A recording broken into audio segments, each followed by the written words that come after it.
Ang umaga po sa ating lahat. Magandang umaga. Grace of God. Yes, ito pa ang aking short extension po ay nagpinapagugatan.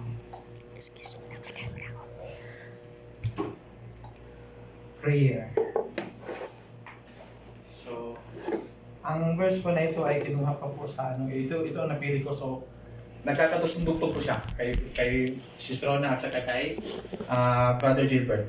So, it means to say, ano talaga yung Panginoon will na yung mga ginagamit na na pang i-speech out po sa atin ay nagagamit po sa kanila. Tunay po, ang Diyos po ay makamis ka na lang po kung ano po ang kanyang gusto masunod po sa atin.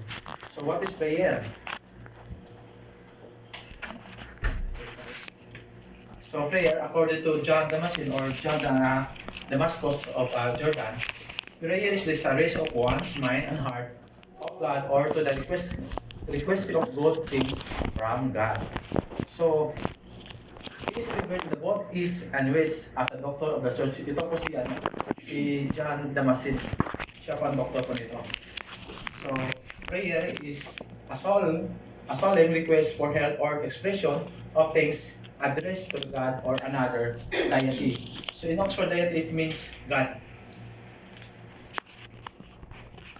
So in Philippians 4:6-7 in King James Version, be careful for nothing, but in everything by prayer and supplication with thanksgiving, let your requests be made known unto God. And the peace of God, which passeth all understanding, shall keep your hearts and minds through Christ Jesus. So malinaw po ang sinasabi po dito sa verse na po ito, na tayo po ay wag po magiging tayo pong anxious, in short po. Kung ano mang problema na dumating sa buhay po natin, andyan po si God. Maniwala po sa Kanya. Kung hindi pa ngayon binibigay sa inyo ng kasagutan sa inyong dinadasal, hayaan niyo po. Kasi later, ibibigay naman po pag will po talaga ng ating Panginoon po. So,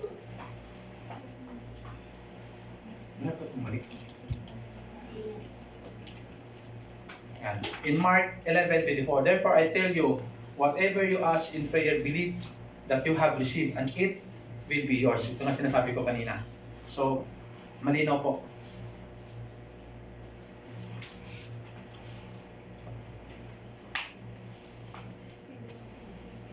So, in Luke 11, verse 1-4, King James Version, and it came to pass that as he was praying in a certain place, when he sees one of his disciples, said unto him, ito yung unknown disciple na nagtatanong sa Panginoon po natin na habang siya po ay nagdarasal.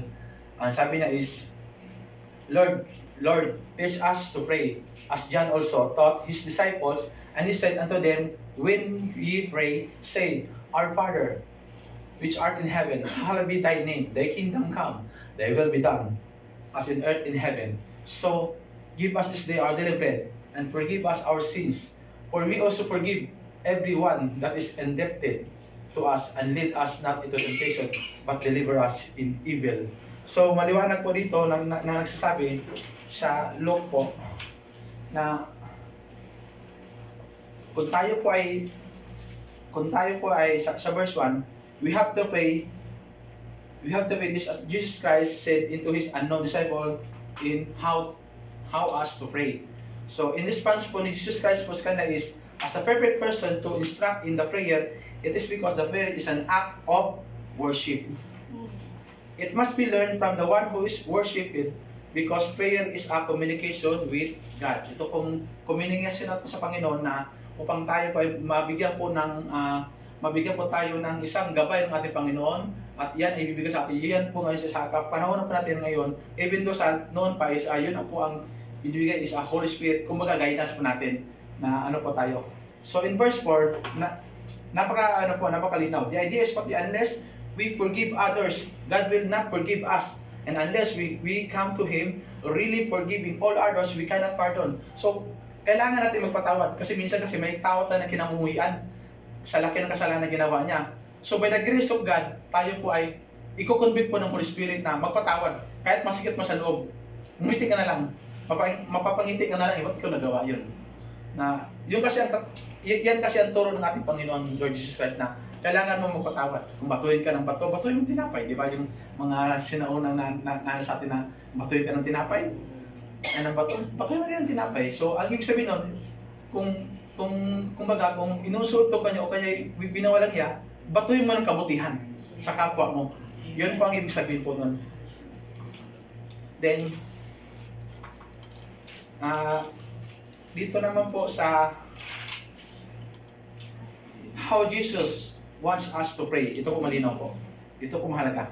Ang ibig po sabihin is, address God as a Father. Jesus begins the prayer by addressing God as our Father. This emphasizes that intimate relationship between with God and their Heavenly Father. It happens a sense of a hush. Closeness and dependence of God's love and care, acknowledgement of God's holiness. The prayer begins by recognizing the holiness of God's name. Ito po sinasabi sa Luke. Hallowed be thy name. This acknowledges God's divine nature. And it invites reverence and all in our prayers. Desire for God's kingdom and will be. Jesus teaches us to pray for God's kingdom to come and for His will to be done on earth as it is in heaven. This reflects to surrender our own desires to God.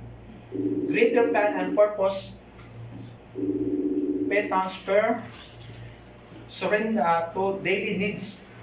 Jesus encourages us to ask God for our daily needs, such as basic sustenance. Ito yung pangangailangan po natin sa araw-araw po. And the highlight of the importance of the trusting God for our provision, forgiveness, and repentance. Ito po yung ating pong mga kasalanan ay mapatawad. At ganun din po ang atin, yung pagkakasala po natin ay ibibigay po natin sa Panginoon. Para po tayo ay magiging ganap na po na para po tayo magkakaroon pa ng conviction na pinapatawad po tayo ng Panginoon. Surrender ourselves yung mga lahat ng kasalanan para sa buhay. Kasi hindi po tayo lalago kung hindi po ikaw mismo magsasabi sa Panginoon na, Lord, forgive me for what I have done since from the childhood until now.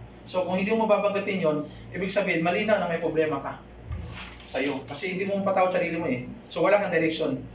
So to continue, the Lord's Prayer includes a request for forgiveness and commitment to forgive others and forgive us our debts, as we also have forgiven our debtors.